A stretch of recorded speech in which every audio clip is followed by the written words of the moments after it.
قرآن مجید کا 7واں سپارہ ہے اور سورۃ المائدہ کے مضامین جاری ہیں۔ قرآن مجید کے اس پارے کی جو پہلی آیہ کریمہ ہے اس کا پس منظر اور شان نزول حضرت سیدنا عبداللہ ابن عباس رضی اللہ تعالیٰ عنہ فرماتے ہیں کہ حبشہ کا جو بادشاہ تھا نا نجاشی،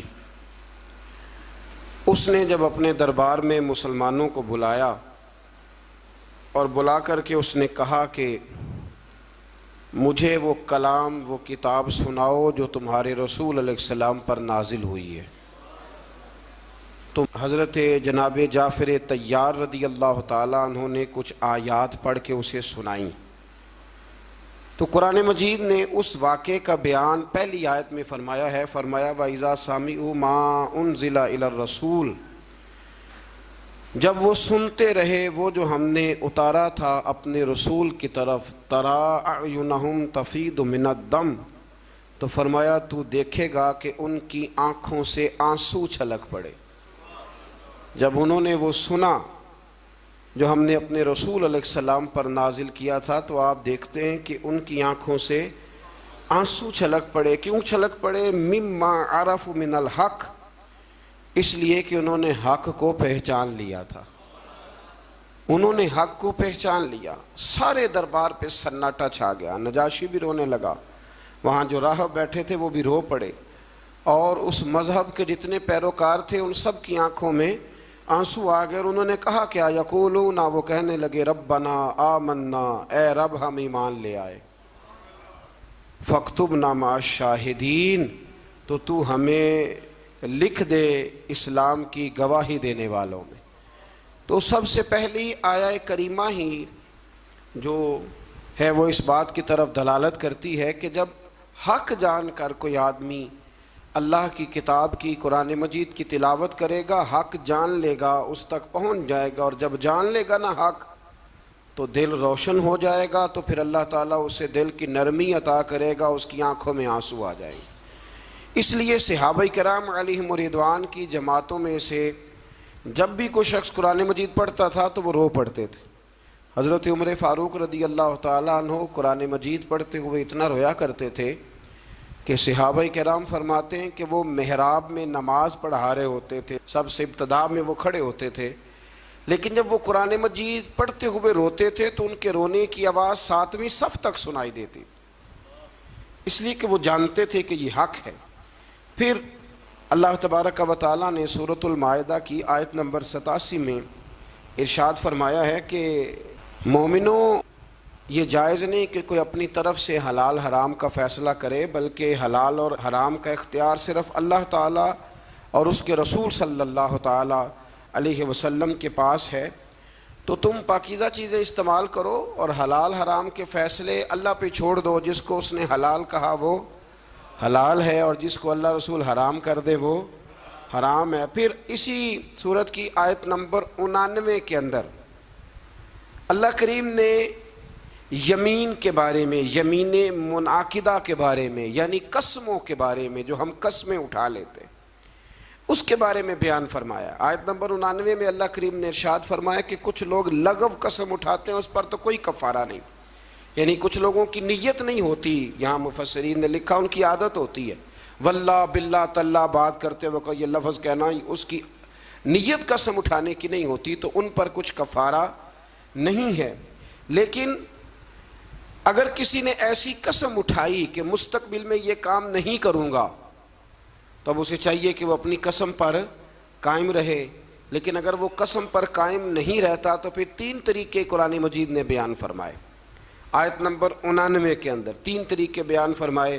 ایک تو یہ بیان فرمایا کہ 10 مسکینوں کو وہ درمیانے وقت کا کھانا کھلائے،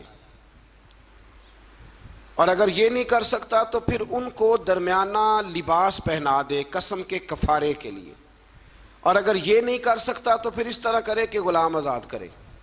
سب سے پہلی بات کیا فرمائی کہ 10 مسکینوں کو، یعنی جو قسم اٹھا بیٹھا ہے اور اب وہ اپنی قسم پر قائم نہیں رہ سکتا، قسم توڑ رہا ہے، تو اس کے لیے حکم ہے کہ وہ 10 مسکینوں کو درمیانہ کھانا، ایک بالکل کمزور کھانا ہوتا ہے اور ایک بڑا ہی اچھا کھانا ہوتا ہے اور ایک درمیانہ وہ 10 مسکینوں کو کھانا کھلا دے یا 10 مسکینوں کو کپڑے لے کے دے دے، درمیانے کپڑے ضرورت کے مطابق۔ یہ نہیں کر سکتا تو پھر وہ اس طرح کرے، غلام آزاد کرے، اور اگر یہ بھی نہیں کر سکتا تو پھر آخری بات یہ بیان فرمائی کہ وہ 3 روزے رکھے، اس کی قسم کا کفارہ ہو جائے گا۔ لیکن میرے نبی کریم صلی اللہ تعالیٰ علیہ وسلم کی احادیث سے فقہاء نے ایک مسئلہ بیان کیا ہے کہ اگر کوئی شخص ایسی قسم کھا لے کہ جو قسم ہی جائز نہیں شریعت میں، نہیں کسی نے قسم اٹھا لی کہ آج کے بعد بھائی سے نہیں ملوں گا، تب یہ تو اس نے صلہ رحمی کا رشتہ توڑنے کی قسم اٹھا لی۔ تو میں قسم اٹھاتا ہوں کہ آج کے بعد اپنی بہن سے نہیں ملوں گا، تو یہ قسم ہی سرے سے غلط ہے، تو اب اس کے لیے حکم ہے کہ وہ قسم توڑ دے لیکن کفارہ بھی ادا کرے۔ پھر اسی سورہ مبارکہ کی آیت نمبر 90 اور 91 میں اللہ تبارک و تعالیٰ نے فرمایا کہ مومنوں، شراب، جوا اور حجر اسود کے پاس نا کفار نے کچھ بت لٹکائے ہوئے تھے، پتھر نصب کیے ہوئے تھے، ان کے نام کی وہ قربانیاں دیتے تھے، اور بعض روایات میں یوں بھی آتا ہے کہ وہ جانور ذبح کر کے تو اس کا خون ان کو ملا کرتے تھے، تو فرمایا یہ بھی تمہارے لیے جائز نہیں۔ اور اسی طرح تھے وہ فال نکالتے تھے تیروں کے ذریعے، تو اللہ کریم نے ان چاروں چیزوں کو ان آیہ مقدسہ میں حرام قرار دیا ہے، اور فرمایا تم نے ان چیزوں سے بچنا ہے، شراب سے بھی اور جوے سے بھی، اور پھر اسی طرح وہ جو نصب شدہ پتھر ہیں ان پر قربانیاں دینے سے بھی، اور یہ جو فالیں نکالی جاتی ہیں۔ ابھی بھی بڑے لوگ بیٹھے ہیں، میں اکثر کہا کرتا ہوں کہ دروازے پہ روٹی مانگنے آیا اور حال قسمت کا بتا رہا ہے، آیا روٹی مانگنے اور کہتا ہے قسمت کا حال بھی بتاؤں گا۔ تو اتنے کمزور ہیں پوچھنے والے بھی کہ ایک روٹی بھی دے رہے ہیں اور اس سے قسمت کا حال پوچھ رہے ہیں جس کی اپنی اتنی خراب ہے کہ دروازے مانگ رہا ہے۔ تو اللہ کریم نے اس کو حرام قرار دیا، ناجائز قرار دیا، اور فرمایا یہ وہ چیزیں ہیں، انہی آیات میں فرمایا یہ وہ چیزیں ہیں جو تمہارے درمیان عداوت پیدا کریں گی۔ شراب بھی عداوت پیدا کرے گی، جوا بھی عداوت پیدا کرے گا، تو تمہیں ان چیزوں سے بچنا۔ آیت نمبر 95 سے لے کر 99 تک اللہ تعالیٰ نے حالت احرام میں شکار کی ممانعت فرمائی ہے کہ جب آپ احرام کی حالت میں ہوں گے تو شکار کرنا آپ کے لیے درست نہیں ہے۔ اس کے تفصیلی احکامات ہیں جو کتب فقہ میں ملتے ہیں۔ آیت نمبر 100 سے لے کر 103 تک اللہ تبارک و تعالیٰ نے جو مضامین بیان کیے ان میں پہلا مضمون یہ بیان کیا ہے کہ میرے رسول صلی اللہ علیہ وسلم سے غیر ضروری سوالات نہ کیا کرو، ضروری بات پوچھا کرو، ضروری بات۔ یہ آیت نمبر 100 میں اللہ کریم نے منع کر دیا۔ کچھ لوگوں کا بیجا سوالات کرنے کا بھی طریقہ ہوتا ہے، وہ سوال پر سوال کرتے ہیں، اور میں کئی دفعہ یہ سمجھتا ہوں کہ وہ بات کو سمجھنا چاہ نہیں رہے۔ نبی کریم علیہ السلام کی بارگاہ میں بھی کچھ لوگ سوالات کرتے تھے۔ ایک صحابی حضور کی بارگاہ میں بیٹھے تھے تو نبی پاک علیہ السلام نے فرمایا حج فرض ہے، تو انہوں نے کہا یا رسول اللہ ہر سال؟ حضور خاموش ہو گئے۔ انہوں نے پھر پوچھا، حضور ہر سال؟ خاموش ہو گئے۔ تیسری دفعہ پوچھا تو محبوب کریم نے ناگواری کا اظہار فرمایا، ناپسندیدگی کا اظہار فرمایا۔ فرمایا اگر میرے منہ سے نکل جاتا ہر سال فرض ہے تو اللہ نے ہر سال فرض کر دینا تھا، تمہارے لیے مشکل ہوتی۔ کثرت سوالات، کتاب و سنت میں نا مفسرین نے لکھا ہے کہ پورے قرآن میں شاید 14 سوال ہوں جو صحابہ نے نبی پاک سے پوچھے۔ حضرت علی المرتضیٰ رضی اللہ تعالیٰ عنہ کہتے ہیں کہ اگر میں نے نبی پاک سے کوئی سوال پوچھنا ہوتا تھا تو میں مہینوں انتظار کرتا تھا، اور میرا خیال ہوتا تھا کہ کوئی اور ہی آئے، وہ آ کے پوچھ لے تو ساتھ میرا بھی مسئلہ حل ہو جائے۔ سوال کی بھی تکلیف دینا وہ پسند نہیں کرتے تھے۔ پھر انہی آیہ کریمہ کے اندر اللہ تبارک و تعالیٰ نے زمانہ جاہلیت میں مشرکوں نے جو بعض حلال جانوروں کو بتوں کے نام پر وقف کر دیا تھا، ان کا دودھ بھی نہیں پیتے تھے، گوشت بھی نہیں کھاتے تھے، ان کی مذمت بیان فرمائی ہے۔ فرمایا یہ حلال اور حرام کرنے کا اختیار اللہ رسول کے پاس ہے، کسی اور کے پاس نہیں ہے۔ آج بھی لوگ بڑی چیزوں کا اختیار اپنے پاس رکھنا چاہتے ہیں، فلاں چیز بھی حرام ہو گئی، ولی کا نام آ گیا تو حرام ہو گئی، 11ویں کا نام آ گیا تو بھئی حلال وہ ہے جسے اللہ رسول حلال کہیں، حرام وہ ہے جسے اللہ رسول حرام کہیں۔ تو لوگ جبر کرتے ہیں دین میں، حالانکہ دین کے اندر کوئی جبر نہیں ہے۔ آیت نمبر 104 کے اندر اللہ تبارک و تعالیٰ نے بتایا ہے کہ جب اہل کتاب سے اور دین سے انحراف کرنے والوں کو دعوت دی جاتی نا کہ اللہ کی نازل کردہ دین پر اور رسول صلی اللہ تعالیٰ علیہ وسلم کی طرف توجہ کرو اور نبی پاک کی اتباع کرو، تو وہ کہا کرتے تھے کہ ہم جس روش پر ہیں نا، ہم اس روش کو اس لیے نہیں چھوڑ سکتے کہ ہمارے باپ دادا بھی اسی طریقے پہ تھے۔ یہ سورۃ المائدہ کی آیت نمبر 104 ہے۔ جب ان سے کہا جاتا ہے نا کہ آؤ اسلام قبول کر لو، قرآن کو مانو، نبی پاک کی پیروی کرو، تو وہ کہنے لگے ہم اس لیے نہیں کریں گے کہ ہمارے باپ دادا بھی اسی دین پر تھے، تو ہم بھی اسی دین پر رہیں گے۔ جب انہوں نے دین تبدیل نہیں کیا تو ہم کیسے کریں گے؟ تو اللہ تعالیٰ نے اسے کفار کی ہٹ درمی کہا یہ ان کے رویے کی سختی ہے۔ اگر تو باپ دادا ٹھیک ہوں تو طریقوں پر چلنا چاہیے، اور اگر باپ دادوں کے طریقے قرآن و سنت کے مطابق نہ ہوں تو پھر ان کے طریقوں پر چلنا نہیں چاہیے۔ اپنے آباء و اجداد کی رسمیں نہیں نبھانی، ہم نے اللہ اور اس کے رسول کے حکم کی طرف توجہ کرنی۔ تو ان آیات کے اندر اللہ تبارک و تعالیٰ نے اس بات پر بھی نبی پاک علیہ السلام کو اور صحابہ کو تسلی دی کہ اگر یہ ملحدین، مشرکین اور یہودی کلمہ نہیں پڑھتے تو آپ کا نقصان کوئی بھی نہیں کریں گے۔ آپ کے ذمہ تو تبلیغ کرنا ہے نا، تو آپ تبلیغ کر دیں۔ اگر یہ نہیں کلمہ پڑھتے تو نقصان نہیں کریں گے۔ اسی سے ہمارے مفسرین نے یہ مسئلہ بھی بیان فرمایا کہ عالم کو، مبلغ کو، واعظ کہنے والے کو دین کی بات کر دینی چاہیے، اور اگر اس کی بات سن کے کوئی عمل نہیں کرتا تو اس کا پھر کوئی نقصان نہیں ہے۔ ماں باپ کو بھی اپنی اولاد کو نصیحت کرنی چاہیے، صحیح بات بتانی چاہیے۔ اب کوئی اولاد عمل نہ کرے تو ماں باپ کو اب اس کی طرف سے کوئی باز پرس نہیں ہوگی۔ آیت نمبر 106 کے اندر ارشاد فرمایا کہ جب تم وصیت کرنے لگو نا اپنی اولاد کے لیے یا پیچھے مال چھوڑ کے جانے والوں کے لیے، تو تم گواہ مقرر کر لیا کرو تاکہ کوئی تنازع کھڑا نہ ہو۔ گواہ مقرر کرو، اللہ کریم نے حکم ارشاد فرمایا۔ لیکن بعض مفسرین نے یہ بھی لکھا ہے ان آیات کے حوالے سے کہ جب سے احکام وراثت نازل ہو گئے، اللہ نے خود بیان کر دیا کہ بیٹے کا اتنا ہے، بیٹی کا اتنا ہے، بیوی کا اتنا ہے، بھائی کا اتنا ہے، ماں باپ ہوں زندہ تو پھر ان کا اتنا ہے، تو اب یہ آیات ویسے ہی منسوخ ہو گئی ہیں، اب وصیت کرنے کی کوئی ضرورت موجود نہیں رہی، بات ہی ختم ہو گئی۔ آیت نمبر 110 سے لے کر 111 میں اللہ تعالیٰ نے حضرت عیسیٰ علیہ السلام کو اپنی نعمتوں کی یاد دہانی کرائی۔ ان میں سے فرمایا میں نے روح القدس سے تمہاری مدد کی، اللہ فرما رہا ہے۔ پھر ارشاد فرمایا کہ میری دی ہوئی طاقت سے تم نے پنگوڑے میں باتیں کرنی شروع کر دی، یہ رب بیان فرما رہا ہے۔ پھر فرمایا میں نے تمہیں کتاب و حکمت دی، تورات اور انجیل کی تعلیم دی۔ پھر اللہ تبارک و تعالیٰ نے حضرت موسیٰ کو جو معجزات عطا فرمائے ان کا بھی ذکر فرمایا۔ فرمایا اذن الہی سے آپ مٹی سے پرندہ بنا کر اس میں جان ڈال دیتے تھے، مادر زاد اندھوں اور برس کے مریض شفا یاب ہو جاتے تھے، مردوں کو زندہ کر دیتے تھے، اور بنی اسرائیل کی جو ایذا رسانیاں تھی، تکلیفیں تھیں، ان سے بھی اے عیسیٰ ہم نے آپ کو بچایا تھا۔ ان ساری باتوں کا ذکر فرمایا، اور پھر آیت نمبر 112 میں اس بات کا بھی ذکر کیا کہ عیسیٰ علیہ السلام کے حواریوں نے ان سے یہ التجا کی تھی کہ اللہ تبارک و تعالیٰ کی بارگاہ میں یہ عرض کریں کہ آسمانوں سے ہمارے لیے تیار کھانا نازل کرے، یعنی کھانا اور وہ بھی تیار، اللہ تیار کھانا ہمارے لیے نازل کرے، اس سے ہم کھائیں گے، ہمیں قلبی اطمینان ہوگا۔ تو عیسیٰ علیہ السلام نے دعا کی کہ اے اللہ، اے ہمارے پروردگار، ہم پر آسمان سے نہ کھانا نازل فرما تاکہ وہ ہمارے اگلوں کے لیے بھی عید کا دن بن جائے اور پچھلوں کے لیے بھی عید کا دن بن جائے۔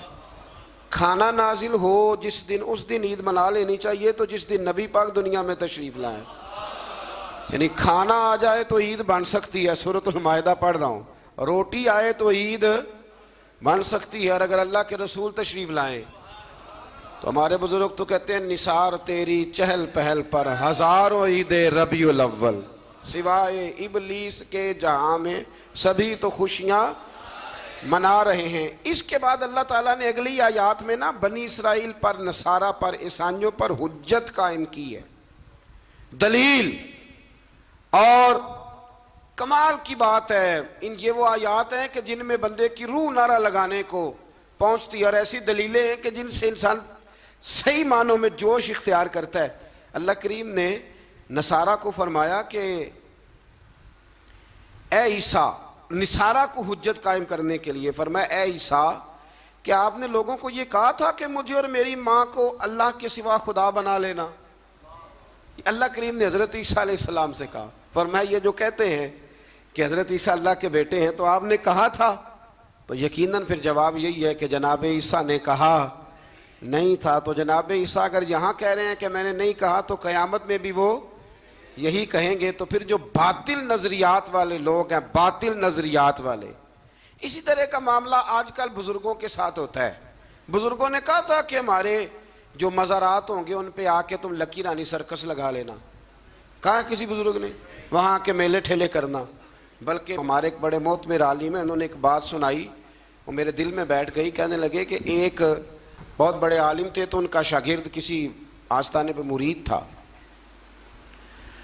تو وہ جب جانے لگا نا عرس پہ حاضری دینے کے لیے، تو وہ استاد صاحب کہنے لگے بیٹے وہاں غیر شرعی حرکتیں ہوتی ہیں، تم نے کیا جانا ہے بزرگوں کے دربار پہ، تم رہ نہیں دو، نہ جاؤ۔ بچے نے ضد کی کہ نہیں میرے ابا جی کا بھی پیر خانہ ہے، میرے دادا جی کا بھی تو میں نے جانا ہے۔ تو استاد صاحب نے نا ایک رکا لکھ کے دیا، فرمانے لگے بیٹے جب وہاں پہنچو نا بزرگوں کی قبر پہ رکھ دینا، پڑھنا نہیں، اور واپس آنا تو اٹھا کے لانا۔ انہوں نے جواب کہہ دیا ہے۔ وہ نوجوان کہتا ہے کہ میں نا وہ رکا لے کے گیا، ابھی میں رستے میں ہی تھا کہ ایک بابا جی نا بڑے نورانی چہرے والے درخت کے نیچے بیٹھے ہوئے تھے، تو میں تو اپنی مستی میں گزر رہا تھا، تو بزرگوں نے میرا نام لے کے مجھے بلایا، اور میں نے جب ان کی طرف توجہ کی تو میرا نام ہی نہیں میرے ابا جی کا نام بھی بتا دیا انہوں نے۔ کہتے مجھے کہنے لگے ادھر آ بیٹے، پتر ادھر آ۔ میں قریب گیا تو کہنے لگے وہ رکا لا جو تیرے استاد نے دیا ہے۔ کہتے میں روب اتنا طاری ہوا کہ میں بول ہی کوئی نہ سکا، رکا میں نے بابا جی کو دے دیا۔ کہنے لگے پتر عرس پہ جا، فارغ ہو کے نا واپس جانا، تو رکا مجھ سے لے جانا۔ کہتے ہیں میرے پہ اور روب طاری ہوا، عرس کیا دیکھنا تھا، میں تو پریشانی میں ہی رہا۔ واپس آیا تو بابا جی تھے، میں نے وہ رکا لیا، تو جا کے میں نے رکا استاد جی کو دیا۔ جب میرے مفتی صاحب نے وہ رکا پڑھا تو ان پر اتنا سحر طاری ہوا کہ بے ہوش ہی ہو گئے۔ کچھ دیر کے بعد ہوش آیا، نارمل لائف میں جب وہ آئے عام روٹین کی زندگی میں، تو میں نے ان سے کہا کہ حضرت صاحب میں بڑا دیانتدار شاگرد ہوں، میں نے جاتی دفعہ بھی نہیں پڑھا کہ آپ نے کیا لکھا ہے، اور جو جواب آیا وہ بھی نہیں پڑھا، لیکن آپ کا بے ہوش ہونا، بزرگوں کا ملنا میری سمجھ میں نہیں آتا، کچھ سمجھا دیں۔ تو کہتے ہیں کہ وہ استاد مجھ سے کہنے لگے کہ بیٹا وہ جو بزرگ تجھے ملے تھے نا وہ دراصل وہی تھے جن کے تو عرس پہ گیا تھا۔ تو وہ رکا انہوں نے اس لیے لے لیا، میں نے رکے پہ لکھا تھا کہ بابا جی اگر آپ اتنے ہی طاقت والے ہیں تو یہ غیر شرعی حرکتیں ہوتی ہیں تو آپ روکتے کیوں نہیں، میں نے رکے پہ لکھا تھا۔ تو کہتے ہیں بابا جی نے جواب دیا ہے کہ غیر شرعی حرکتیں ہوتی ہیں تو ہم تو نکل کے سائیڈ پہ بیٹھ جاتے ہیں، اسی لیے تو لوگ کہتے ہیں دربار پہ گئے تھے تو جو دعا مانگی ہے وہ قبول نہیں ہوئی، بابا تو وہاں تھا ہی نہیں، وہ تو سائیڈ پہ ہو گیا، وہ تو تھے ہی نہیں، وہ تو نکل آئے کہ تم ہمیں تنگ کرتے ہو لہذا ہم جا رہے ہیں۔ فرمایا بزرگ تو مزار چھوڑ کے چلے جاتے ہیں اس لیے کہ وہ اللہ کے رسول کی شریعت کے پورے، اور کہتے ہیں آپ بے ہوش کیوں ہوئے؟ تو کہنے لگے بے ہوش اس لیے ہوا تھا کہ بابا جی کہنے لگے مولانا ہم پہ اعتراض نہ کرو، جب تک ہم زمین کے اوپر تھے منع کرنے کی ڈیوٹی ہماری تھی، اب ہماری ڈیوٹی نہیں، اب تمہاری ڈیوٹی ہے، تم اپنا کام پورا کرو، تم ڈیوٹی ادا کرو۔ بیٹھ کے وہاں طنز کر رہے ہو کہ یہ کیوں ہو رہا ہے تو وہ کیوں ہو رہا ہے۔ تو حضرت عیسیٰ علیہ السلام نے کسی کو کہا نہیں کہ تم میری عبادت کرو یا معاذ اللہ میری ماں کو رب مانو، تو قیامت کے دن بھی وہ یہی کہیں گے کہ یا اللہ میں نے انہیں کہا نہیں تھا۔ تو جب لوگ اپنی طرف سے چیزیں بنانے لگتے ہیں پھر خرابی پیدا ہوتی ہے۔ تو میرے عزیز دوستو پھر اس سے آگے سورہ انعام شروع ہو جاتی ہے، یہ مکی صورت ہے۔ اس صورت کے بالکل آغاز میں اللہ تبارک و تعالیٰ نے اپنی قدرت کا بیان فرمایا ہے کہ اس نے آسمان، زمین، ظلمت اور نور کو پیدا کیا، اس نے انسان کو مٹی سے پیدا کیا، پھر اس کے لیے ایک مدت حیات اور قیامت کا وقت مقرر فرمایا، لیکن کافر پھر بھی اپنے رب کے ساتھ شریک ٹھہراتے ہیں اور اس کی قدرت کے بارے میں شک میں مبتلا ہوتے ہیں، حالانکہ وہ ظاہر اور باطن اور انسان کے ہر عمل کو جاننے والا ہے۔ منکروں کا ایک شعار ہے، یہ طریقہ ہے کہ اللہ کی قدرت کی نشانیاں آنے کے باوجود بھی اس پہ غور نہیں کرتے، توجہ نہیں کرتے۔ اللہ تعالیٰ فرماتا ہے تم سے پہلے بھی کئی قوموں کو ہم نے زمین میں اقتدار دیا تھا، ان پر موسلا دار بارشیں برسائی تھی، ان کے لیے باغات کے نیچے نہریں جاری کی تھی، لیکن جب انہوں نے گناہ بہت زیادہ کیے تو پھر ان گناہوں کی سزا کے طور پر ہم نے انہیں ہلاک کر دیا۔ ساری نعمتوں سے نوازا، لیکن جب وہ باز نہ آئے تو پھر ان کی سزا بنتی تھی۔ اللہ تبارک و تعالیٰ نے ایک عجیب انداز میں ایک بات کو حرف آخر کے طور پر کافر اور مشرک کے بارے میں اللہ کریم نے نا ایک واضح دلیل، بین دلیل، آیت نمبر 7 میں، سورہ انعام 7واں پارہ، آیت نمبر 7 میں فرمایا کہ کافروں کا حال تو یہ ہے کہ اگر لکھی ہوئی کتاب ان کے پاس اتاری جائے، لکھی ہوئی پوری اوپر سے اترے، اور یہ اپنے ہاتھوں سے چھو کے دیکھ بھی لیں تو پھر بھی ایمان نہیں لائیں گے۔ جنہوں نے نہیں ماننا انہوں نے، آج ہم بھی لوگوں کو دیکھتے ہیں جتنی مرضی دلیلیں دے لو، جس نے نہیں ماننا اس کا پروگرام ہی نہیں ماننے کا۔ فرمایا پھر بھی یہ اس کو تسلیم نہ کریں گے بلکہ اسے جادو قرار دیں گے۔ اسی طرح اگر ان کے پاس فرشتہ اتر کے آ جائے اور یہ اسے اصل شکل میں دیکھ نہ پائیں، اور اگر بشری لباس میں آئے تو پھر کہیں گے کہ یہ تو ہماری طرح کا بشر ہے، اصل حالت میں دیکھ نہیں سکتے، اور انسانی حالت میں آئے گا تو کہیں گے بالکل ہماری طرح کا ہے۔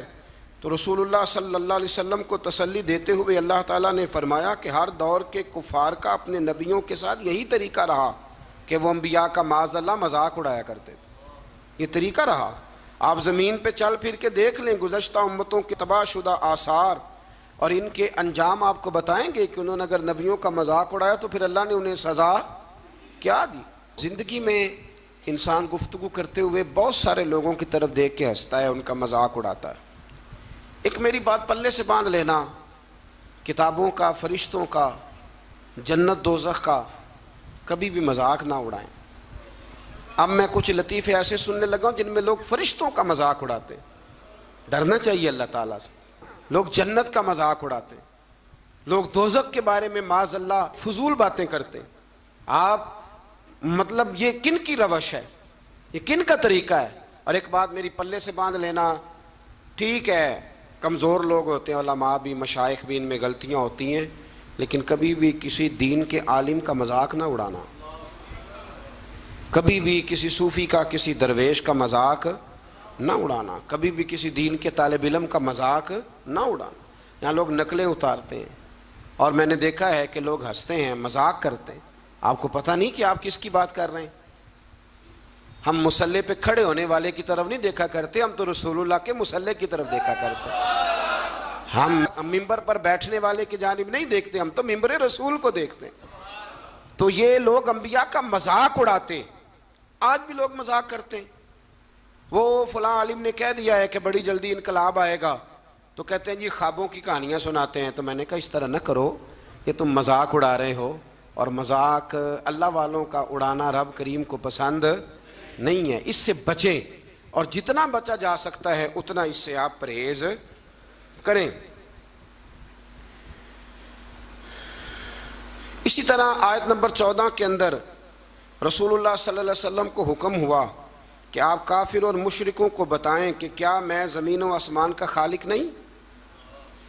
آپ ان سے پوچھیں کہ سب کو روزی رساں کو چھوڑ کر کسی اور کو اپنا کارساز بنا لوں؟ آپ ان سے کہیں اے محبوب کہ کیا میں اسے چھوڑ کر جو سب کچھ دیتا ہے کسی اور کے پیچھے چل نکلوں؟ آپ ان سے کہہ دیں کہ سب سے پہلے اسلام لانے والا میں خود ہوں، سب سے پہلے ایمان لانے والا میں خود ہوں۔ اور فرمایا پھر ان کو یہ بھی بتا دو کہ اللہ جس کو ضرر پہنچائے، اللہ کے سوا کوئی اسے نجات دینے والا نہیں ہے، اور اگر وہ کسی کو خیر سے نوازے تو کوئی اسے روک سکتا نہیں ہے۔ اور یہ بھی بتا دیں کہ ہر خیر کا مالک اللہ ہے، اور مجھے اسی بات کا حکم دیا گیا ہے کہ میں ہر مخاطب کو اللہ کے عذاب سے ڈراؤں اور اس کی توحید کی دعوت دوں اور شرک سے برات کا اعلان کروں۔ میرے پاس ایک صاحب کل پرسوں تشریف لائے تو وہ کہنے لگے سارے ڈاکٹروں سے، حکیموں سے، طبیبوں سے، پیروں سے مشورہ کر لیا ہے لیکن میری ہمشیرہ ٹھیک نہیں ہوتی۔ تو میں نے کہا اگر سارے کچھ کے باوجود ٹھیک نہیں ہوتی تو پھر اللہ کی رضا پہ راضی ہو جاؤ، پھر اس کا مطلب ہے کہ رب کریم کی منشا ہے، پھر اس کی رضا ہے۔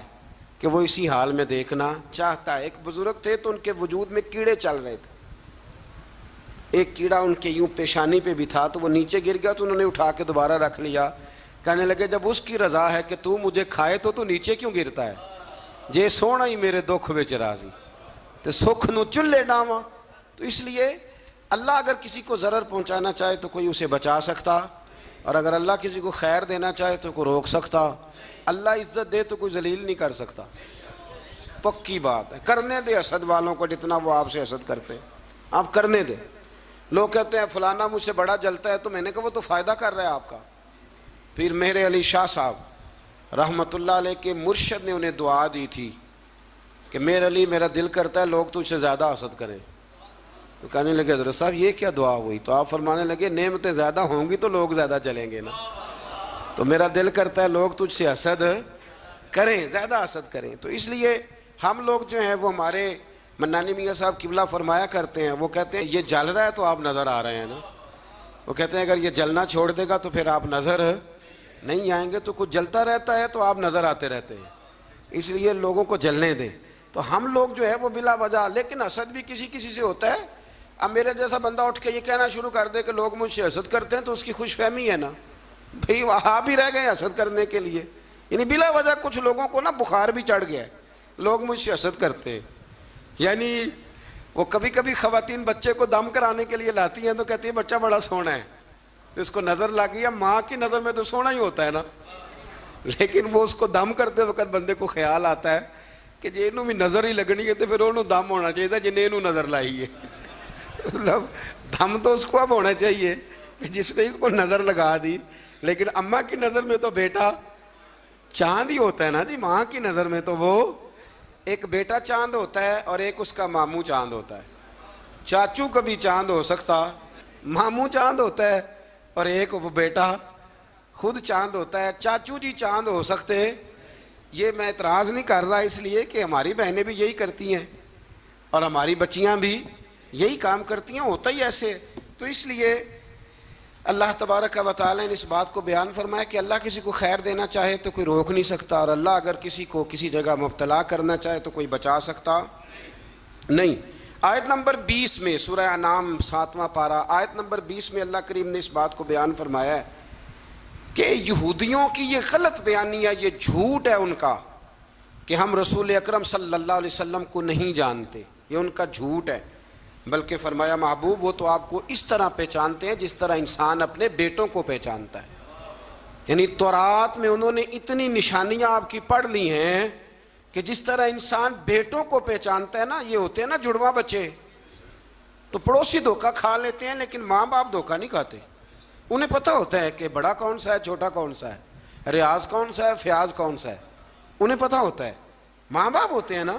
تو اسی طرح اللہ نے مثال بیان کی کہ یہ یہودی اور ان کے علماء اور اہل کتاب جھوٹ بولتے ہیں کہ ہم نبی پاک کو نہیں جانتے۔ میں نے تو تورات انجیل میں اتنی کھول کے نشانیاں بیان کی ہیں کہ جس طرح یہ اپنے بیٹوں کو جانتے ہیں اسی طرح تجھے پہچانتے ہیں۔ تیری نعتیں صرف قرآن میں نہیں، تورات میں بھی ہیں، انجیل میں بھی ہیں اور زبور میں بھی ہیں، ہر جگہ محبوب کی نعتیں۔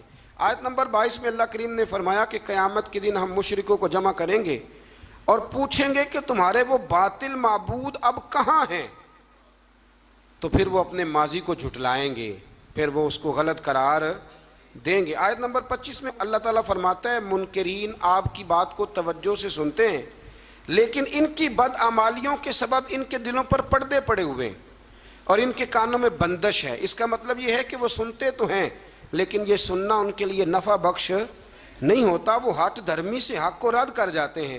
آخرت میں وہ تمنا کریں گے کہ کاش ہمیں دنیا میں واپس بھیج دیا جائے، اب ہم ایمان لانے والوں میں سے ہو جائیں گے، لیکن اس دنیا میں رہتے ہوئے وہ حیات بعد الممات کے منکر رہے، یہاں رہ کے کہتے تھے کہ اٹھنا نہیں، اور وہاں جا کے کہتے ہیں ایک دفعہ بھیج، ایک دفعہ دوبارہ بھیج۔ وہ ایک دانشور نے کالم لکھا تھا، اس نے کہا تھا کہ ایک بابا جی دو تین نوجوانوں کے بیچ کھڑے تھے تو ایک نوجوان کو دفن کیا جا رہا تھا، تو بابا جی ان جوانوں سے پوچھنے لگے کہ بیٹا اس کی کیا خواہش ہوگی، اب یہ کیا سوچتا ہوگا جو قبر میں جا رہا ہے؟ تو وہ نوجوان کہنے لگے بابا یہ سوچتا ہوگا کہ اگر مجھے زندگی مل جائے تو مسجد میں ہی رہوں گا، غریبوں کی مدد کروں گا، ماں باپ کا حکم مانوں گا، 5 نمازیں پڑھوں گا، روزانہ قرآن پاک پڑھوں گا، درود پاک پڑھوں گا، یہی تو اس کی نیت ہوگی، اور کیا ہو سکتی ہے؟ تو بزرگ کہنے لگے بیٹے اسے تو اب موقع نہیں مل سکتا، پر تمہیں تو ملا ہوا ہے نا، اسے تو نہیں مل سکتا تو تمہارے پاس تو ہے نا، تو مہربانی کرو تم یہ کام کرنے شروع کر دو جو تمہارے خیال میں یہ اب سوچ رہا ہے۔ اسی طرح سے آیت نمبر 31 میں اللہ تبارک و تعالیٰ نے اس بات کا بھی ذکر فرمایا ہے کہ اللہ تعالیٰ نے فرمایا کہ انہوں نے اللہ کے حضور پیش ہونے کی حقیقت کو جھٹلایا اور وہ اپنی بدعمالیوں کا بوجھ اپنی پیٹھوں پر اٹھائے ہوئے ہیں، اور جب اچانک قیامت آ پہنچے گی تو کہیں گے ہائے افسوس ہم نے بہت کوتاہی کی۔ اسی طرح جب اچانک موت آئے گی تو پھر بھی لوگ کہیں گے ہائے ہم نے بڑی کوتاہی کی۔ رسول اللہ صلی اللہ علیہ وسلم کو تسلی دیتے ہوئے اللہ تعالیٰ نے فرمایا آپ غمگین نہ ہو، یہ آپ کو نہیں جھٹلا رہے بلکہ یہ اللہ کی آیتوں کا انکار کر رہے ہیں۔ حبیب تیرا نہیں انکار کر رہے، میری باتوں کا انکار کر رہے ہیں معاذ اللہ۔ اور آپ سے پہلے بھی رسولوں کو جھٹلایا گیا، انہوں نے صبر کیا، اگر اللہ تعالیٰ چاہتا تو سب کو جبراً بھی ہدایت پر جمع فرما دیتا، لیکن بندے کو اختیار دے کر آزمایا ہے اور جزا اور سزا کا نظام قائم کیا ہے، یہی اللہ کی حکمت ہے۔ اگر وہ چاہتا تو جبراً بھی سب کو ہدایت مل سکتی تھی، دے سکتا تھا، لیکن اس نے لوگوں کو آزمایا ہے۔ آیت نمبر 38 میں اللہ تبارک و تعالیٰ نے ارشاد فرمایا کہ زمین پر چلنے والے حیوان اور فضاؤں میں اڑنے والے پرندے تمہاری طرح مخلوق ہیں، جب قیامت آئے گی اور اللہ کا عذاب نگاہوں کے سامنے ہوگا پھر یہ مشرک بھی ایک ہی رب کو پکاریں گے۔ اور آیت نمبر 44 میں فرمایا قوموں کی طبیعت اور گمراہی سے ہدایت پر گامزن کرنے کے طریقے اور ہدایت کو بھول جانے اور بطور آزمائش ان کے رزق میں فراوانی اور ان کی نعمتوں پر اترانے اور اچانک پکڑے جانے کا ذکر کر کے فرمایا بھول نہ جانا، اگر میں نعمتیں دے کے کھلی چھٹی دیتا ہوں نا تو جب پکڑتا ہوں تو اچانک پکڑ بھی لیا کرتا ہوں، پکڑ لیتا ہوں۔ بڑے بڑے مالدار پکڑے گئے کہ نہیں پکڑے گئے؟ بڑے بڑے رئیس جو اٹھتے تھے تو ساری دنیا کھڑی ہو جاتی تھی، پھر ختم ہو گئے نا معاملات۔ تو اللہ تبارک و تعالیٰ نے ان ساری باتوں کا یہاں ذکر فرمایا۔ آیت نمبر 46 اور 50 اور پھر 50 سے آگے ہوا یہ کہ نبی کریم علیہ السلام کی بارگاہ میں نا قریش مکہ آئے اور کہنے لگے کہ یا رسول اللہ صلی اللہ علیہ وسلم دل بڑا کرتا ہے کہ ہم بھی آپ کے پاس بیٹھیں اور آپ سے دین کی باتیں سنیں، لیکن جو آپ کے پاس غریب لوگ بیٹھے ہوتے ہیں نا، بلال حبشی، عمار بن یاسر، خبیب، یہ ماڑے ماڑے لوگ، ان کا معیار نہیں ہمارے معیار کے ساتھ، تو آپ اس طرح کریں ہمیں کوئی تھوڑا الگ سے وقت دیں۔ یہ آپ کو آیت نمبر 52 میں تفصیل ملے گی، سورہ انعام آپ پڑھیں گے نا تو یہ تفصیل ملے گی۔ آپ نا ہمیں تھوڑا سا الگ سے وقت دیں، وقت دیں آپ، یہ ہوتا ہے، میں نے دیکھا ہے، اللہ معاف کرے، اب تو خانقاہوں آستانوں پہ بھی ہوتا ہے کہ امیروں کے لیے افطاریاں الگ ہوتی ہیں اور غریبوں کے لیے الگ ہوتی ہیں، کہ تھوڑا سا وقت دیں الگ سے، ہم بھی دین کی بات سنیں۔ یہ ماڑے ماڑے لوگ بیٹھے ہوتے ہیں تو ہمارا معیار نہیں۔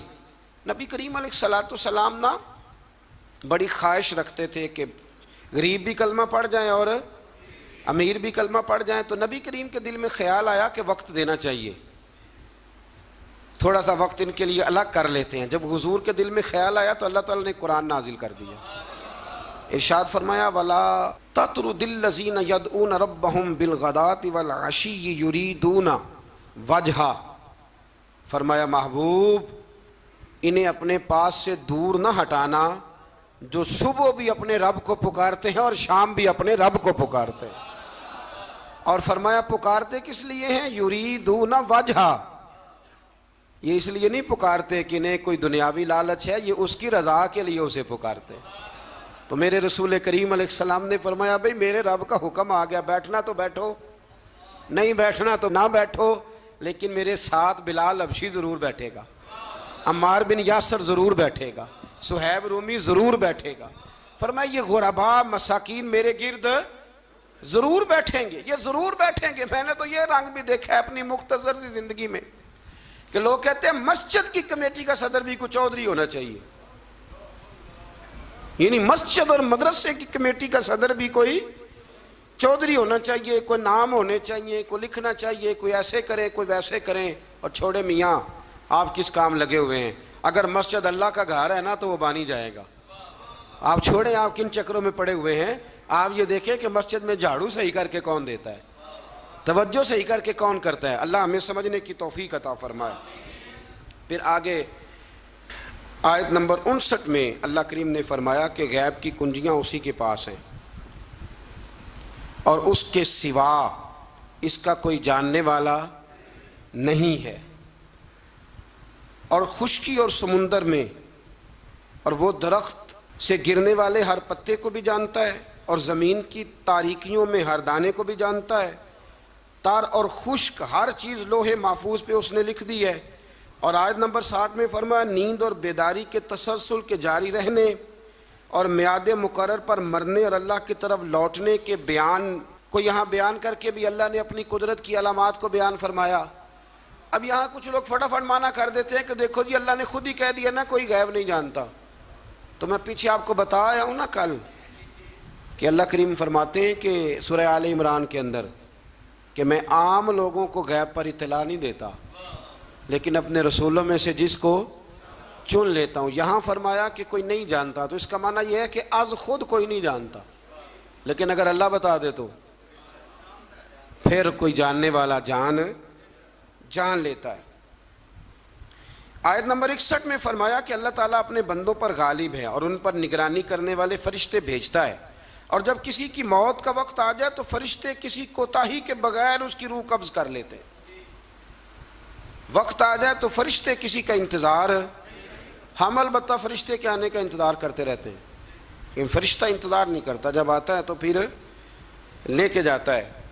آیت نمبر 68 میں گمراہ کن عقائد کے حامل لوگوں کی صحبت سے بچنے کا حکم ہے کہ جن کے عقیدے برے ہوں ان کے پاس نہ بیٹھو, ان کے قریب نہ جاؤ. حضرت عبداللہ ابن عمر رضی اللہ تعالیٰ عنہ کو بتایا گیا تھا کہ یہ شخص جو ہے یہ تقدیر کا صرف منکر ہے, خیر شر والی تقدیر کا یہ منکر ہے, باقی ساری چیزوں کو مانتا ہے. تو جناب عبداللہ ابن عمر نے فرمایا یہ تو سلام لینے کے قابل بھی نہیں. ہم اس شخص کے ساتھ اٹھے بیٹھیں گے جو دین کی ہر بات کو مانے, ہر جوز کو مانے, جو مصطفیٰ کریم علیہ السلام کی ذات کو بھی مانے اور میرے نبی کی شان کو بھی مانے, حضور کی صفات کو بھی مانے. ایسے تھوڑی بات ہے کہ وہ چند باتوں کا ذکر کرے اور باقی سب چیزوں کو وہ چھوڑ جائے. آیت نمبر 74 سے لے کر 81 تک اللہ تعالیٰ نے حضرت ابراہیم علیہ السلام کا ذکر فرمایا ہے. بڑے پیارے ہیں یہ نبی اللہ کو. حضرت ابراہیم کا ذکر فرمایا اور اللہ نے فرمایا ابراہیم کو یقین کامل عطا کرنے کے لیے ہم نے انہیں آسمانوں اور زمینوں کی بادشاہی دکھائی, یعنی کائنات کے نظام کے اسرار اور حکمتیں بتائیں. اور حضرت ابراہیم نے مظاہر پرست قوموں کو حکمت کے ساتھ اصلاح کرنے اور مظاہر کائنات کے فانی ہونے اور اللہ کی توحید کے دلائل سے ثابت کرنے کے لیے پھر یہ طریقہ اختیار کیا کہ رات کی تاریکی چھا گئی تو انہوں نے ایک روشن ستارے کو دیکھا اور دیکھ کے فرمانے لگے یہ میرا رب ہے. پھر جب وہ ڈوب گیا تو فرمانے لگے میں ڈوبنے والوں کو پسند نہیں کرتا. بڑا جملہ ہے یہ اللہ کے نبی کا, اور قرآن نے بیان فرمایا میں ڈوبنے والوں کو پسند, جس کا رب بھی ڈوب گیا وہ خود بچے گا. پھر فرماتے ہیں کہ پھر جگمگاتے ہوئے چاند کو دیکھا تو کہا کیا یہ میرا رب ہے, لیکن جب وہ بھی ڈوب گیا تو ابراہیم علیہ السلام نے فرمایا اگر میرا رب مجھے ہدایت نہ دیتا تو میں گمراہوں میں سے ہو جاؤں گا. پھر سورج کو چمکتے ہوئے دیکھا تو کہا کیا یہ میرا رب ہے, یہ تو ان سے بڑا ہے, یعنی تارے سے بھی بڑا ہے اور چاند سے بھی یہ رب ہے. لیکن جب وہ بھی ڈوب گیا تو ابراہیم علیہ السلام نے کہا ہے میری قوم میں تمہارے شرک سے بیزار ہوں, ڈوبنے والوں کو معبود بناتے ہو, آؤ میں تمہیں اس رب کا گویا پتہ دوں جسے نہ اونگ آتی ہے نہ نیند آتی ہے, جو حی بھی ہے اور قیوم بھی ہے, آؤ تمہیں ادھر لے چلوں. لیکن ان کی قوم جھگڑالو تھی, اس قوم نے اس بات کو تسلیم نہ کیا. تو پھر انہی آیات کے اندر اللہ تبارک و تعالیٰ نے حضرت نوح کا, حضرت ابراہیم کا, حضرت اسحاق کا, جناب یعقوب کا, حضرت داؤد, سلیمان, ایوب, یوسف, موسیٰ علیہ السلام, ہارون علیہ السلام, زکریا علیہ السلام, یحییٰ علیہ السلام, حضرت الیاس علیہ السلام, اسماعیل علیہ السلام, یونس علیہ السلام, اور پھر حضرت جناب سیدنا لوط علیہ السلام کا ذکر کر کے فرمایا یہ میرے سارے نبی ہیں اور سارے صالحین میں سے ہیں، یہ بڑے نیک لوگ تھے، یہ بڑے پاک صاف لوگ تھے۔ ان نبیوں کے نام آئے ہیں قرآن پاک میں تو ان کا نام لینا بھی عبادت ہے، لیکن یہ صالح لوگ، تو اس کا مطلب ہے صالح لوگوں کا ذکر کرنا یہ رب کریم کا طریقہ ہے۔ اللہ تبارک و تعالیٰ نے آیت نمبر 91 میں ایک بات کی ہے جو بڑی سمجھنے والی ہے اور یاد کرنے والی ہے، رٹا لگا کے رٹ لینے والی ہے۔ اللہ تبارک و تعالیٰ نے اپنے بندوں کے ساتھ ایک بات کی اور فرمایا وما قدر اللہ حق قدر ہی، فرمایا لوگوں نے اللہ کی قدر نہیں کی جیسے کرنی چاہیے تھی، لوگوں نے اللہ کی قدر نہیں کی جیسے کرنی چاہیے تھی۔ یا اللہ کیا قدر نہیں کی؟ فرمایا وہ کہتے ہیں کہ اللہ نے کسی بشر پر کچھ نازل ہی نہیں کیا، یہ یہودی کہتے ہیں اللہ نے کچھ نازل ہی نہیں کیا، کچھ بھی نہیں آیا۔ فرمایا بے قدرو، رب تو اپنے نبیوں پر بڑا نازل فرماتا ہے، ہر حکمت انہیں عطا کرتا ہے، انہیں اللہ تبارک و تعالی نوازتا ہے۔ اے رسول آپ کہیے جس کتاب کو موسیٰ لے کے آئے جو لوگوں کے لیے نور اور ہدایت ہے اسے کس نے نازل کیا؟ اللہ تعالیٰ فرماتا ہے اے مخاطب، اے میرے سننے والے، کاش تو وہ منظر دیکھے جب یہ ظالم موت کی سختیوں میں مبتلا ہوں گے، وہ منظر لوگ دیکھیں جب ان کو موت آئے گی جو اللہ کی قدر نہیں کرتے، اور فرشتے ان کی طرف ہاتھ پھیلائے ہوں گے اور کہیں گے نکالو اپنی جانوں کو، آج تمہیں ذلت کے عذاب کی سزا دی جائے گی۔ آیت نمبر 94 میں فرمایا تمہارے جھوٹے خدا جن کو تم اللہ کے ساتھ شریک بناتے ہو آج تمہاری سفارش کے لیے موجود نہیں ہیں، اور تم ہمارے پاس اکیلے ہی آئے ہو جیسا کہ ہم نے تمہیں پہلی مرتبہ پیدا کیا تھا، اور تم سب کچھ دنیا میں چھوڑ کے آئے ہو اور سارے رشتے ٹوٹ گئے اور توقعات ختم ہو گئی۔ جھوٹوں کے جھوٹے پیچھے نہیں جائیں گے، لیکن سچے رسول کے ماننے والوں کے سچے رسول قیامت میں بھی سفارش کریں گے۔ آیت نمبر 95 میں اللہ کریم نے فرمایا بے شک اللہ تعالیٰ دانے اور گٹھلی کو پھاڑنے والا ہے، وہ زندہ کو مردے سے نکالتا ہے اور مردوں کو زندے سے۔ انڈا زندہ ہوتا ہے کہ مردہ؟ اس میں سے نکلتا کیا ہے؟ زندہ، حالانکہ انڈا زندہ نہیں ہوتا، اور کئی دفعہ زندہ عورت ہوتی ہے لیکن جب بچہ جنتی ہے تو وہ مردہ ہوتا ہے۔ فرمایا تم دیکھتے نہیں، یہ اللہ کی حکمتیں ہیں، یہ اس کی قدرتیں ہیں۔ آیت نمبر 98 میں پھر اللہ کریم نے ایک بار اس بات کو بیان فرمایا کہ ہم نے تمہیں ایک جان سے پیدا کیا ہے، ایک جان سے تمہیں پیدا کیا۔ آیت نمبر 100 میں فرمایا کہ مشرکوں نے جنات کو جو اللہ کی مخلوق ہے اللہ کا شریک ٹھہرایا ہے اور اس کی طرف بیٹے اور بیٹیوں کی نسبت کی ہے، حالانکہ وہ اس سے پاک ہے، وہ آسمانوں اور زمینوں کا بنانے والا ہے، بیوی اور اولاد کی نسبت سے اللہ پاک ہے۔ لم یلد ولم یولد ولم یکن لہ کفوا احد۔ ہم جب پڑھتے تھے نا تو ایک بزرگ تشریف لائے ملتان شریف سے، تو ایک اسٹوڈنٹ کو کھڑے ہو کے کہنے لگے بتا اللہ کی تعریف کر، اللہ کون ہے؟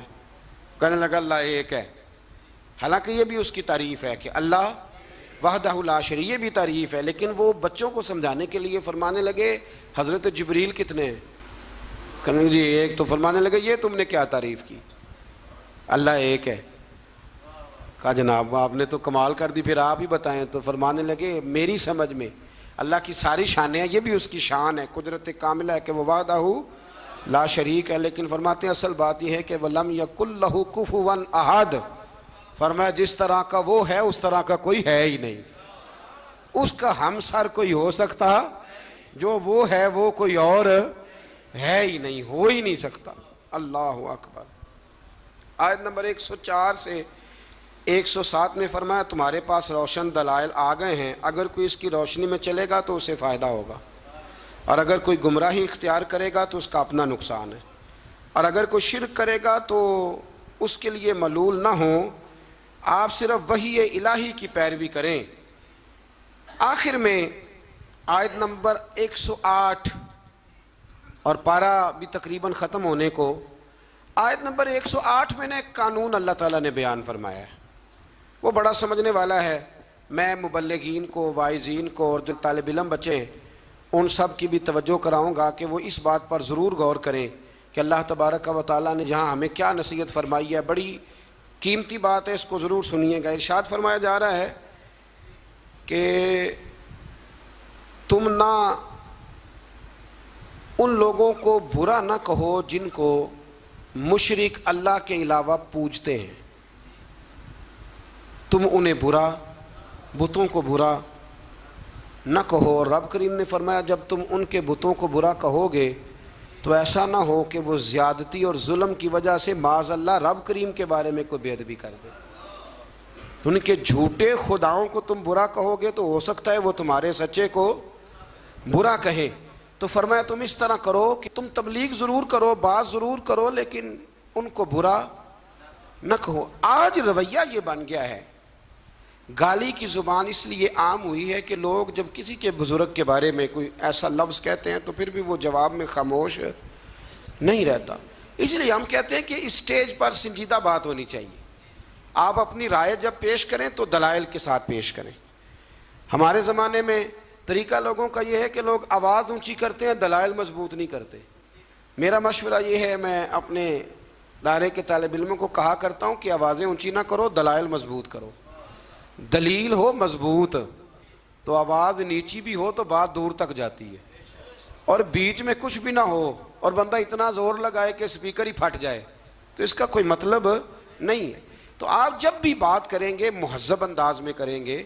اس لیے امت مسلمہ یہ نہیں کہتی کہ نبی پاک علیہ السلام کی ناموس کی صرف بات ہے، امت مسلمہ یہ کہتی ہے کہ ہم کسی بھی مذہب کے کسی بھی پیشوا اور مقتدا کو برا نہیں کہتے۔ اگر کسی کا نظریہ باطل ہے تو دلائل کے ساتھ اس کا رد ضرور کیا جائے گا، لیکن اسے برا نہیں کہا جائے گا۔ ہمارے ہاں لوگ پھبتیاں کستے ہیں، مذاق اڑاتے ہیں دوسروں کا۔